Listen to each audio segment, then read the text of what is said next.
இவ்விதமாய் மனுஷர் உங்கள் நற்கிரியைகளைக் கண்டு பரலோகத்தில் இருக்கிற உங்கள் பிதாவை மகிமைப்படுத்தும்படி உங்கள் வெளிச்சம் அவர்கள் முன்பாக பிரகாசிக்க கடவது.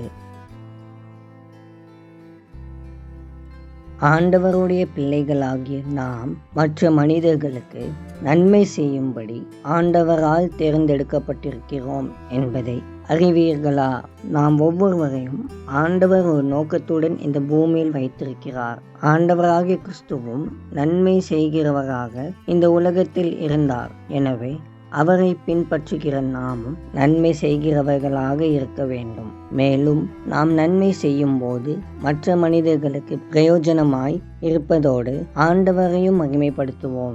தேவனுடைய ஸ்தானாதிபதிகளாக இந்த உலகத்தில் வெளிச்சம் கொண்டு வருவோம் என்பது நிச்சயம். அன்பின் பரலோக பிதாவே, உம்மை போற்றுகிறேன். நல்லவரே, நன்மைகளை செய்கிறவரே, உம்மை ஆராதிக்கிறேன். ஆண்டவரே, இந்த பூமியில் உம்மை மகிமைப்படுத்தும்படி நன்மை செய்யும்படி உம்முடைய பிள்ளையாகிய என்னை தெரிந்து கொண்டதற்காக உமக்கு ஸ்தோத்திரம். நான் மற்ற மக்களுக்கு நன்மை செய்ய உமக்கு பிரயோஜனமாக இருக்க என்னை ஒப்படைக்கிறேன். உதவி செய்யும். என் வாழ்வில் நீர் செய்த சகல நன்மைகளுக்காக உமக்கு நன்றி. என் மூலமாய் உம்முடைய நாமம் உயர்த்தப்படட்டும், மகிமையடையட்டும். இயேசுவின் மூலம் ஜெபிக்கிறேன் பிதாவே. ஆமேன்.